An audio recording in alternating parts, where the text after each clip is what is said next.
curso que nós fizemos, o programa de mestrado e doutorado da UFSC em Educação e o Instituto Filósofos Inovadores e a Fundação Ortega, né, de aproximar os nossos laços, também as nossas perspectivas educacionais e pedagógicas e políticas e, quem sabe, filosóficas também. Eu vou seguir mais ou menos do ponto em que o Inácio terminou, quando ele fala do desenho, né, ao citar um dos fragmentos, entre milhares de fragmentos, eu diria, nunca vi um filósofo tão poético, tão assim, genial do ponto de vista de aproximar a filosofia da vida. Eu acho que Ortega realmente é um mestre dos mestres, e por isso que ele cabe perfeitamente numa perspectiva de reforma da inteligência e também a preocupação que nós temos de sermos, como educadores, como professores, contribuirmos para a missão da universidade. E eu vou destacar 3 ou 4 pontos. Eu organizei um pouco didaticamente a minha apresentação, porque eu quero realmente fazer uma apresentação breve, mas eu queria mais tempo para conversar com vocês após a minha exposição e também contar com as respostas do professor Inácio. A primeira questão que eu vou destacar corresponde ao plano, ao desenho. E eu parto do desenho. O desenho é um plano, design. É necessário dizer algo a respeito desse desenho de um projeto intelectual e filosófico da universidade. Eu vou tomar como referência a Universidade Brasileira, mas, evidentemente, se aplica também às demais universidades ibero-americanas e europeias. Primeiro, dizer, nesse desenho, levar em conta que o pensamento, o trabalho intelectual está fora de moda. Esse é o primeiro ponto levantado por Ortega, né, em um dos textos que abre o livro A Missão da Universidade. E a inteligência humana está fora de forma. Então, nós estamos diante de 2 situações muito difíceis e sérias e prementes. Como colocar o tema do trabalho do intelectual, o trabalho do professor, portanto, ou do pesquisador, ou do escritor, do poeta, e o tema da inteligência, se nós estamos vivendo não apenas uma retirada destes temas das alturas da escala social, mas é como se os temas da inteligência fossem vencidos pelos temas da vulgaridade, que é o contraponto que Ortega chama a atenção a respeito do estar de forma, usando a sua capacidade intelectual plena, e estar fora de forma, como se fôssemos um atleta que queríamos disputar uma partida e tivéssemos fora de forma e não dessemos a resposta plena que se esperaria desse atleta. Isso vale para o trabalho do pensamento. O mesmo intelectual que conheceu o esplendor vive agora uma situação de miséria. A miséria do pensamento, a miséria da filosofia. Aquele que conheceu o esplendor depara-se com a ascensão da insignificância. Estamos diante de um novo desafio, como superar a ascensão da insignificância. Talvez já tenhamos sido vencidos pela vulgaridade do homem-massa, que afinal se impôs diante do homem excelente. Pelo menos em algumas áreas ou comarcas da vida humana, na política, nas redes sociais, mesmo nas artes, em algumas carreiras, nos negócios, nas relações internacionais, como no turismo e os sistemas de marcas, a experiência brasileira confirma. Em outras partes, isso acontece, por exemplo, no mundo da política, seja das mídias sociais, também nos meios televisivos. e publicitários, do jornalismo ao marketing. A experiência brasileira, nós vivemos aqui, nos últimos 30 anos, o que nós conhecemos como a herança maldita, e, de repente, nós estamos numa situação muito mais grave, que eu defino como a danação da política. Isso tem a ver com o destaque e a relação que Inácio fez entre o projeto de educação, o trabalho de um projeto de pedagogia social e o conceito de nação. Esse é o primeiro ponto desse desenho que eu separei apenas didaticamente. O segundo ponto está relacionado com o programa. Podemos dizer algo sobre o programa. O programa em educação é a sua missão, é o próprio sentido, a razão de acontecer a instituição acadêmica, universitária ou escolar de uma maneira mais geral. E que Ortega se apresenta essa ideia de programa ou de missão como um gênero didático. Isso é muito importante, um gênero da procura ou da busca, das tentativas de fazer o melhor possível. Aquela passagem do bom e buscar, como se fosse a própria missão do educador ou do professor. O programa, assim como o método inseparável do estilo, faz a busca permanente de respostas melhores e mais felizes aos dramas do nosso tempo. A missão, o propósito que corresponde aqui a uma atenção ao chamado, à escuta, ao cumprimento de uma forma competente e responsável da tarefa de vida de cada um, seja aluno, seja professor, seja o cidadão, seja o governante. Daí a conexão que fazemos entre missão e vocação, para além dos ofícios, das profissões e das carreiras. Existem alguns estudos do Ortega que diferencia claramente o que é a vocação, e foi, de certa forma, teve uma apropriação religiosa do sentido de vocação, de chamado, de atenção a esse dom mais espiritual, mas, de qualquer forma, o educador também trabalha, né, tem o projeto espiritual na formação dos seus estudantes. Arte, ciência, moral, política, isso tudo faz parte do programa de um educador do futuro, do presente também. O terceiro ponto que eu gostaria de destacar diz respeito ao projeto. Falamos do plano, do programa e do projeto. É preciso dizer algo sobre a necessidade de uma reforma radical da inteligência, de uma política de vida e morte, tal sorte que, a partir do plano e do programa, possamos desenvolver um projeto inovador de filosofia em educação, mas também um projeto inovador de filosofia em tecnologia, também um projeto inovador de filosofia em política e em todas as outras comarcas da vida humana. A este tema, relacionado ao projeto e ao plano, associamos, portanto, este projeto, digamos, mais próximo daquilo que nós entendemos como sendo a política com P maiúsculo.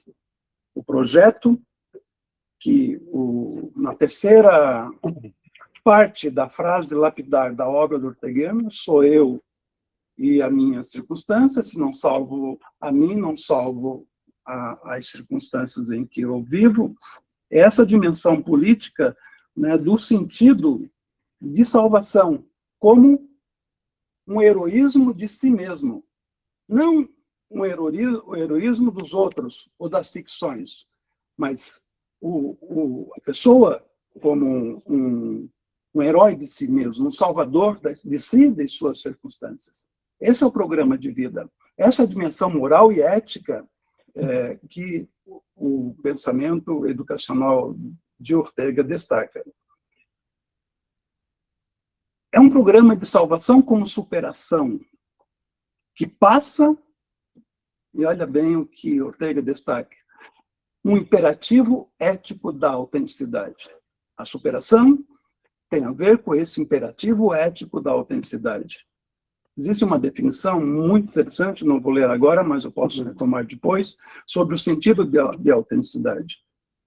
onde o projeto vital faz dobra com o programa histórico, cujos planos apontam diferentes perspectivas rumo ao pior e ao melhor naquilo que somos, naquilo que fazemos, naquilo que temos, naquilo que podemos. E aqui eu vou apresentar algumas aporias decorrentes da minha reflexão, da minha meditação sobre o projeto Aventura Filosófica da Educação em Ortega y Gasset, citando aqui uma das obras referenciais da minha orientadora, professora Margarida Amoedo. As piores capacidades e as melhores impossibilidades. O projeto da autenticidade na altura do nosso tempo e para as próximas gerações, passa por enfrentar essas aporias. Qual seria, do ponto de vista meditativo, reflexível, do projeto de Ortega sobre as piores capacidades? Eu vou citar 3 dessas piores. A capacidade de perdoar, a capacidade de prometer e a capacidade de conectar. Eu estou falando de alguns paradoxos do tempo, do nosso tempo. E as melhores impossibilidades, e aqui tem uma literatura já desenvolvida, desde Freud, mas também com Cornelius Castoriadis, quando ele fala das melhores impossibilidades de educar, de curar, de governar. Sobre educar. Ninguém educa ninguém. Os gregos já apresentaram uma perspectiva de educação muito, muito interessante, de Didas Atos, eu não sei pronunciar exatamente, mas a tradução é ele educa a si mesmo, ele ensina a si mesmo. Nós já tivemos exemplos muito importantes de pessoas que são autodidatas, que são formadas pela própria busca que faz em torno da sua vocação, do seu talento, por atos e pensamentos. Educar-se na sua circunstância. O que seria essa impossibilidade de curar?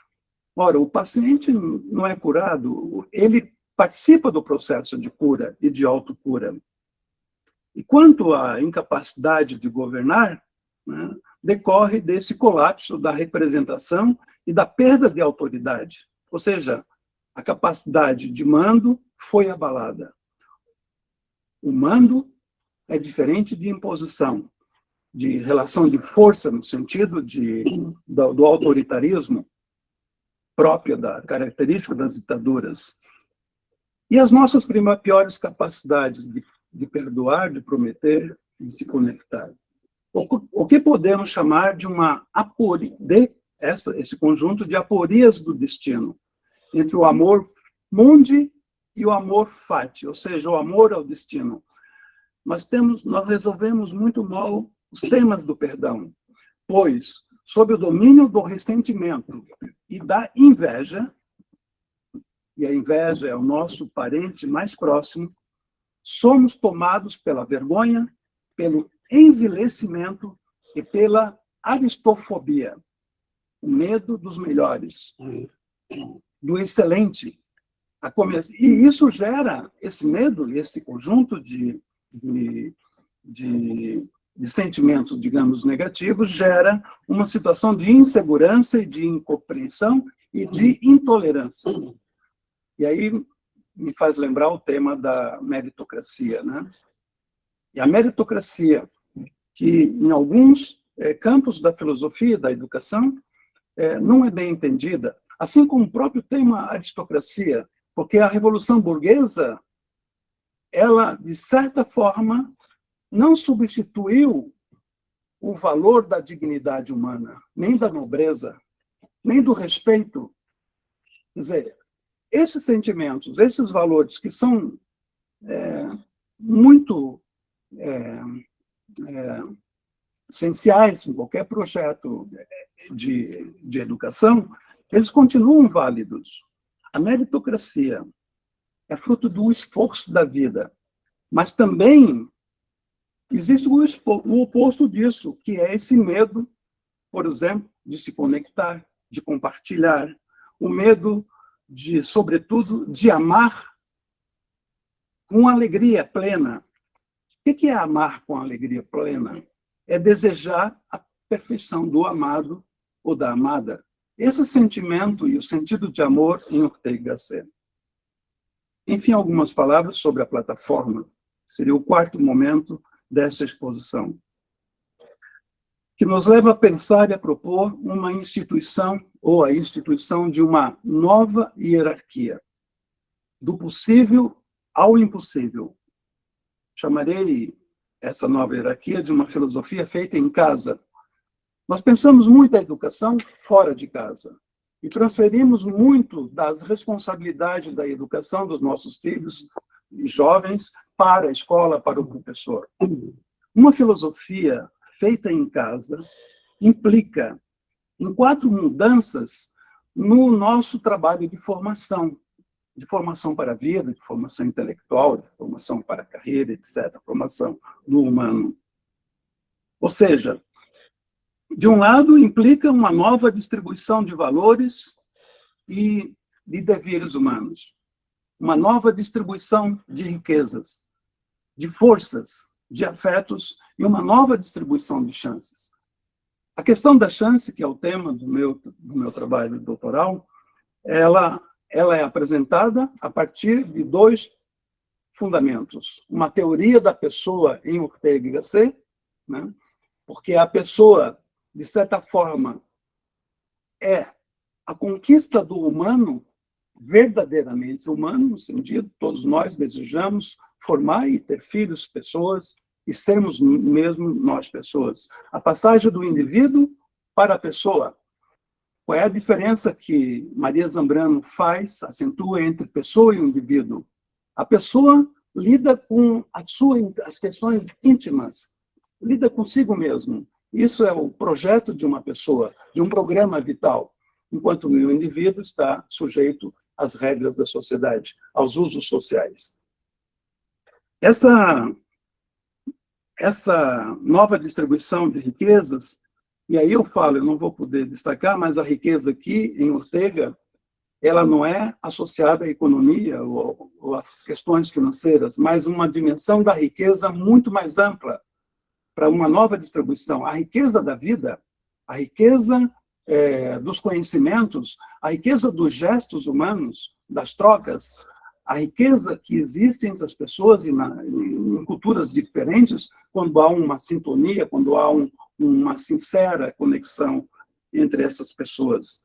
Então, a ideia de riqueza não está limitada ao sentido do econômico, e nem do político. É importante que, junto com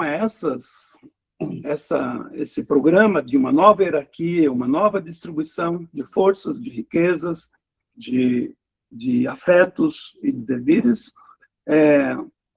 estejamos... quer dizer, você precisa associar isso a esse programa de formação. A formação que passa em nós não ficarmos mais apenas como educadores, como professores, com a palavra de ordem da formação crítica. Porque a formação crítica conduz também a uma formação clínica. Não é à toa que a clínica e a crítica fazem parte do mesmo universo da formação das gerações. E, de outro lado, nós temos uma preocupação com a formação cívica ou cidadã. Mas, atenção, a formação cívica também nos conduz a uma formação cínica. E o cinismo, não dos antigos, mas dos modernos, é uma das grandes marcas da nossa sociedade. Faz de conta que faz, mas não faz. Que entrega, mas não entrega. E que mente na maior cara de pau. E que rouba assim, de uma forma absolutamente inacreditável. E todos os desatinos que são cometidos. Bom, para concluir, e aqui eu vou falar apenas de memória, sobre alguns desafios. E eu destacaria 2 desafios para um programa de reforma da inteligência e de restabelecer uma nova missão da universidade futura. O primeiro desafio, certamente, é este. Nós, todos, jovens, adultos, velhos, crianças, devemos aprender a ler de novo o novo. Nós estamos diante de um tempo novo, de um novo paradigma da humanidade e do humano. Ou seja, nós precisamos aprender a ler de novo, entender que esse novo, e aí é importante no debate de quem faz sobre progressista e conservador, revolucionário e reacionário, o novo tem a idade do ovo. Quer dizer, o humano sempre procurou o novo, sempre lidou com a questão do novo, mas sempre o novo foi ultrapassado por um novo, que não é a novidade, que não é a última moda. Então, o que significa esse retorno nosso para aprender a ler de novo? Significa também, implica que todos nós devemos voltar à escola. A escola não deve ser uma instituição universitária apenas para crianças e para os jovens, para todos, para os adultos e também para os velhos. Por que eu digo isso? Porque o novo passa pela transformação da língua dos alfabetos para a linguagem das cifras. Por isso que nós, mesmo com 40, com 60, com 80 anos, precisamos voltar à escola. E a nova escola, a escola do futuro, precisa dar conta dessas duas dimensões, que é definida como a linguagem digital e a analógica, e que o mercado tenta separar, mas nós precisamos, de alguma forma, reconectar as duas dimensões da vida. Bom, e criarmos um ambiente onde a escola respire a cidade, que não se trata apenas de um projeto cognitivo, um plano pedagógico, um plano que se cumpre, que o professor, às vezes, prepara repetido ano após ano, 25 anos repetindo as mesmas aulas, mas um ambiente de criação, um ambiente inventivo, um ambiente que, de certa forma, se comunica com a vida, com a sua circunstância, ou seja, uma escola futura que seja uma cidade-escola, uma cidade inteligente, uma cidade comunicativa, uma cidade democrática, para todas as gerações, para os de dentro e para os de fora, de tal maneira que nessa escola os mestres sejam eles mesmos mestres de mestres, ou doutores do futuro, uma filosofia que seja dedicada a partir do cuidado e da preocupação com o nível ou com a altura, o Ortega tem outro nome para dizer, é um nível do inteligencial, né, de usarmos todas as capacidades de inteligência humana para que possamos resultar em respostas felizes aos dramas, aos problemas. E essas respostas felizes significa que nós temos de trazer para o ambiente da escola o maior de todos os desafios, de todas as épocas, todas as sociedades, dos ricos aos mais pobres, que é o tema da felicidade. Nós precisamos recolocar o tema da felicidade no âmbito da educação futura. Eu posso apresentar para vocês algumas indicações de leituras, também vamos fazer uma seleção de textos para quem quiser, né, quem puder nos escrever, a gente manda nos seus e-mails essa seleção de textos, né?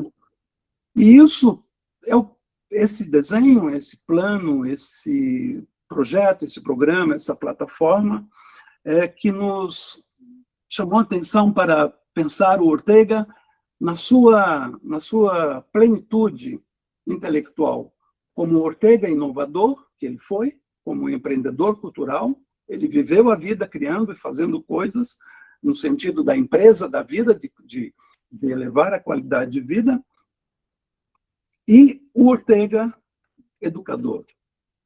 Ortega se posiciona como âncora do programa dos filósofos inovadores, porque nós achamos que não existe filosofia fora de uma filosofia do fazer. E não existe poesia sem uma poética do pensar.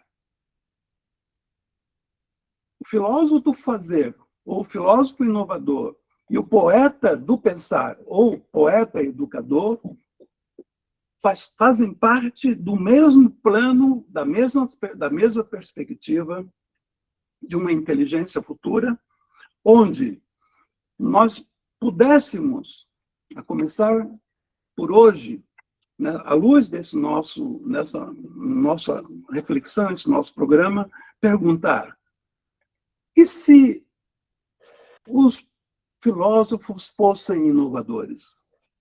Porque os filósofos é uma elite separada e distanciada da própria inovação. Nós estamos dentro de um centro de inovação. As tecnologias e a filosofia são coisas opostas. Então, a pergunta, se filósofos fossem inovadores, tem a ver com outro entendimento do que seja o trabalho da tecnologia e das humanidades. E se perguntássemos, e se os filósofos fossem poetas? Quantas criações, atividades, se os filósofos deixassem de ser metafísicas e abstratos, distante das pessoas, e se nós disséssemos que todos somos filósofos, que a filosofia, na sua etimologia mais radical, significa justamente esse amor intelectual pela vida, essa energia própria do fazer humano. Agora, tem mais duas perguntas, ou três, que eu gostaria de deixar para concluir, que é esta: e se poetas fossem políticos, o que aconteceria com a nossa política? E se políticos fossem educadores, será que nós teríamos uma outra perspectiva de governabilidade, de governança, de relação cidadão? E a pergunta que eu acho mais importante, que eu acho que retorna ao ponto de partida: e se educadores fossem inovadores? Nós precisamos pensar um projeto de universidade, de reforma da inteligência, a partir dessa questão relacionada naquilo que nós poderíamos chamar de uma sabedoria circular. Ortega, ele diz assim: deixemos passar o empresário, o jogador de futebol, o artista, o homem bem-sucedido. Começamos a pensar na possibilidade de darmos uma parada do nosso tempo, na nossa agenda, e nos retirarmos um pouco, por um momento, em alguns momentos, das alturas sociais, um certo desengajamento para um novo encantamento ou reencantamento da nossa própria missão de educadores. Como eu já estourei o tempo, eu não vou poder ler na íntegra, mas o tema da inovação, ele é inseparável ao da tradição. E esse tema da inovação passa por um novo sentido da partilha, de criar pontes, de criar acessos. E que o homem massa, na sua perspectiva pensada como contraposta ao homem excelente, passa para nós, hoje, pensarmos dois tipos humanos com os quais que fazem parte dos nossos grupos de alunos e de colegas das instituições e famílias. O homem-rede, que deu lugar ao homem-massa, mas também o homem terminal. Eu me lembro muito, quando eu faço a definição do homem terminal, eu me lembro daquela cena do Matrix, todos aqueles corpos, aqueles seres, óvulos, né, ligado lá a uma matriz. Será que nós não estamos nesse dilema entre estarmos conectados pelo homem-rede, que é um desdobramento do homem-massa, e o homem terminal, que aponta para os apocalipses, para os fins e para uma nova espécie de humano? Quem sabe nós estamos vivendo a passagem do humano para o inumano, e que a nossa educação, a educação futura, precisa dar conta dessas questões, destas novas, não somente condições humanas, mas esse descasamento entre vocação e destino. Será que o destino da humanidade pode ser conduzido, reorientado, prosseguiremos nessa atroz desorientação. Que falta fazem os grandes mestres, os grandes filósofos, os grandes poetas, os grandes professores? Muito obrigado.